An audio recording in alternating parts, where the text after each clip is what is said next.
He's blue, he's furry, he's fast, and he's Sega's main mascot. Of course, I'm talking about Sonic. With the multitude of games that he stars in, he deserves a bit of recognition, and due to that, I'm making this month Sonic September. Every week, I'm going to be looking at some of the Sonic games that were released on the Sega consoles. Keep in mind, there's a lot of Sonic games out there, so I had to limit what I was doing a bit. Maybe next year I'll do a second Sonic spree. I like the ring of that name too. Anyway, this week I'm touching on the main Sonic games in the Sonic the Hedgehog trilogy. This trilogy that I speak of consists of Sonic 1, 2, and 3. I'm going to start with Sonic the Hedgehog 1. Released in 1991, Sonic was mostly known for his insane speed. The whole goal of the game is pretty standard for platforming games. You run from one end of the stage to the other while avoiding traps and defeating enemies. The enemies in this case are robots that hold a small animal captive.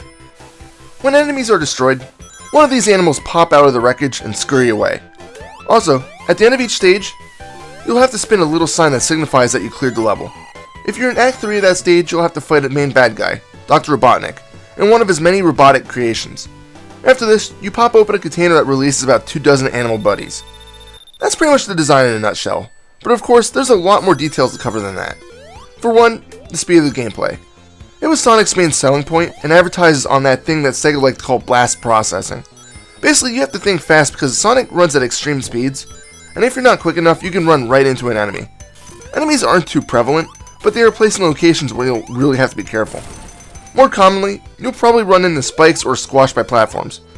Being squished into a pancake is an instant death, but spikes cause normal damage. But how is damage measured? Well, let me get into the ring system. Rings in Sonic are like coins to Mario. You aim to collect them. Unlike Mario though, rings also act as your life system. In order to stay alive when running into spikes or an enemy, as long as you have one ring in your grip, you won't die. Instead, whenever Sonic gets hit and rings are available, Sonic bounces backwards and all of his rings are thrown around the screen. You have a very short time to run and try to grab as few of them before they disappear. You also have a very limited period of invulnerability, so it's a good time to be a bit risky to grab at least one ring. Naturally, if you only had one ring and you get hit, it's a very high priority to grab that last ring. However, if you have 100 rings, 100 rings won't be shown when damaged. Instead, there is a maximum limit on how many rings will appear. I'm not entirely sure where the breaks in the ring mounts are, but they do exist. Of course, rings also have other uses. Grabbing 100 of them nets you an extra life. Granted, if you grab 100 rings in a stage, get hit, then collect 100 more, you don't get another life. Also, if you clear a non-boss stage with 50 rings in your possession, you can leap into the giant ring to access the bonus stage. More on that later. Finally, rings are also tallied at the end of the stage for points. Because of this, rings must be reacquired at the start of each level. Let me get to the bonus stage. You'll enter a spinning room with a labyrinthine design. Your goal is to guide Sonic through the level to find an emerald. All the while, you'll see goal points. If you hit one of these goal points, you're thrown out of the special stage and continue on with the game. Naturally, you want to avoid this. Ultimately, you do want that Chaos Emerald, because if you obtain all of them, you get the good ending. The secondary objective in this special stage is to grab rings. Just like the regular levels, if you grab 100 of them, you'll grab yourself an extra life. However, manage to get at least 50 and you'll obtain a continue, which becomes vitally important because there's no other way to restart after a game over. Without these continues, you're back at the beginning of the game after you lose all of your lives. You may think that getting these Chaos Emeralds looks easy. Well, it is and it isn't. Once you get into the actual special stage, it's relatively simple to grab an emerald. However, getting to that special stage can be a true trial of skill. It's not so hard to hang on to 50 rings in the opening levels of the game, but in the second half it becomes increasingly difficult. In fact, sometimes it feels like it's an uphill battle just to possess 10 rings. The first game in the series is pretty hard, but it's not impossible. I've never finished it, regardless on how many times I've attempted to play it. Oh well. The graphics are very bright and colorful, and are to this day some of the best shown on the console. Then again, it's been that way throughout the entire series. The same goes for the music. In fact, the theme for the first level of the game is probably considered to be one of the most known opening songs in the game ever. I could be wrong, and maybe that's just my personal opinion, but I know there's plenty of gamers out there that would probably agree with me. The only catch to this game is that it's not as fast as its equals. The first Sonic game I've ever played was Sonic 3, so naturally when it came to Sonic 1, I was a bit disappointed with the speed. That's because Sonic gets upgrades to his abilities, which I will get to later on in this review. I think I got everything covered that I need to for Sonic 1. So now let's move on to the next game in the series, aptly titled Sonic the Hedgehog 2. There's a ton of new stuff introduced in this one, so let's start with the main one. Sonic's got a new friend. His name is Miles Prower, but you can just call him Tails. Tails uses this tail to fly around through the air and run faster, so you can probably imagine why he got his nickname. He's just there to help out a bit, and a second player can take control of him. Tails can't actually die, but instead, if he does lose a life by falling off of a cliff, drowning, or getting smashed between a rock and a hard place, he'll just fall off the screen and then reappear a few seconds later. However, you can make good use of Tails. He can defeat enemies just like Sonic can, and is useful when a second player is controlling him just for the fact that he can attack Robotnik, while Sonic just evades attacks. Tails can also grab rings for Sonic, so it helps as a safety net. You can't play through Sonic 2 with just Tails, but it does come on later in the series. Another addition to the game is the fact that Sonic has an additional means of gaining speed quickly. Instead of Sonic 1, where you're forced to backtrack just to get some more speed, you can now press down and press A, B, or C to spin Sonic in place. When you let go of down, Sonic will propel forward, going much faster than available before. This ability alone makes the second game so much more fun than the first, mainly because the game runs at a much faster pace. Other than these two additions, the game is essentially the same deal as the first. Naturally, there's new levels, new, crisper graphics, and an even better soundtrack. Chemical Plant Zone, anyone? You do get access to a brand new special stage to obtain a new set of Chaos Emeralds. This special stage is much more difficult, yet easier to access. You still need 50 rings, but this time, you only need to be holding them as you pass a checkpoint pole. If you meet the soul requirement, you'll see a circle of stars appear. Leap through this, and you'll enter the bonus level. Instead of being a rotating maze where you just free fall towards the emerald, you're now in a 3D stage where Sonic and Tails are running down a long, half-pipe style tunnel. The goal is to pick up enough rings to pass through the checkpoints. The amount of rings needed changes in every level. If you can't acquire enough rings, you'll be thrown out of the special stage. In addition, if you hit any of the black spiked orbs, you lose a small amount of the rings. Naturally, you want to avoid as many of these as possible, but due to Tails' AI, he'll be hitting them a lot. This just makes this bonus level that much harder. For this reason, it's best not to rely on Tails in this special stage unless you have a second person controlling him. If you can manage to get all of the Chaos Emeralds, you can become Super Sonic. In order to do so, you just need to find 50 rings, jump into the air, and press one of the jump buttons a second time. Sonic will transform into Super Sonic, who then runs at a much faster speed and is completely invulnerable. He can still die by falling down a cliff or getting smashed between two platforms. Unfortunately, I can't show you this in Sonic 2 because I was never able to get all the emeralds. However, it works the same as in later games. One other thing I've noticed about Sonic 2 is that it seems to be less linear than its predecessor. Sonic 1 wasn't exactly linear, but it didn't seem to have as many possible paths to take. Sonic 2 expands on that, allowing you to often travel faster and get to higher levels or slower and take more cautious, lower ones. It's something that allows for multiple playthroughs. If anything, just see if you can find new ways to get to different routes. As I said, the game is much more fun than the original, especially because of the faster speed elements. It gives the game a much more frenzied approach. This, to me, makes it that much more fun. The most difficult part of the game is actually the final stage, in which you must fight two bosses without any rings at all. First, you have to fight Robotnik's robotic Sonic clone. Defeating this, you then approach Robotnik in a final battle. It looks daunting, but get the pattern down and Robotnik is fairly simple to defeat.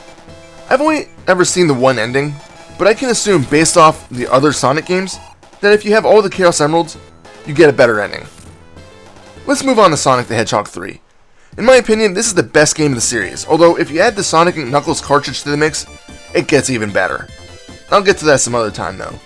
Sonic 3 adds even more to the game, and although it's actually easier, it's so much more fun. First and foremost, Sonic 3 adds in a new save system. You no longer have to complete the game in one sitting. Now, you can stop anytime and pick up at the start of the level you ended at. The best part is that, unlike many other games of its time, Sonic 3's save system keeps track of your lives, Chaos Emeralds, and even your continues. I remember years ago when Master Save File used to have all the Chaos Emeralds and about 50 lives of continues. That can show you that this game really isn't too hard. That doesn't really diminish the game's value though. Sonic still has access to his Spin Dash move, and in addition, when jumping, you can press one of the jump buttons again to execute some sort of small shield. This maneuver has the ability to defeat enemies that would normally damage Sonic, such as spiked ones. It can also deflect projectiles. Both of these moves must be timed flawlessly, or you're going to be losing all of your rings. Just like before, there's a special stage if you jump through the ring of stars at checkpoint posts. However, these don't award you Chaos Emeralds. Instead, the bonus level is a gumball machine type device. Sonic and Tails must bounce to the top, turning the lever and popping out a ball. These balls give you shields, rings, lives, or nothing. So if the gumball machine doesn't give you Chaos Emeralds in this iteration of Sonic, how do you obtain them? Well, hidden around the zones are giant rings, not unlike the ones seen in the original Sonic the Hedgehog. These large rings are typically in hidden passageways in the walls. Touch one of these and you'll be transported to yet another 3D bonus stage. The goal here is to touch all of the blue orbs and turn them into either red ones or rings. Preferably, you want to change them into rings, because the red orbs will end the minigame. In order to turn the blue orbs into rings though, you'll need to only touch the blue orbs on the perimeter of squares that are at least 3 orbs long by 3 orbs wide. Basically, if you can go around the sides and steal in the blue orbs on the inside, with the red on the outside, the entire batch of orbs will turn into rings. Just like the previous games, grabbing 50 rings in this special stage nets you a continue. You don't need to get a perfect score, meaning all of the possible rings to grab the Chaos Emerald. However, a perfect score does get you 50,000 points. Your only goal is to touch all of the blue orbs. Once the last one is touched, the field clears and Sonic automatically runs toward the emerald. It's actually a very fun diversion, and one that has some pretty sweet music. It may look like it's hard, but that bonus game is actually fairly simple once you get the hang of it. Because of this, you can obtain the Chaos Emeralds in a very short time frame, making the second half of the game pathetically easy. Speaking of, the music is at its prime in Sonic 3. The other two games have memorable tracks, but it's in my opinion that Sonic 3 trumps them all.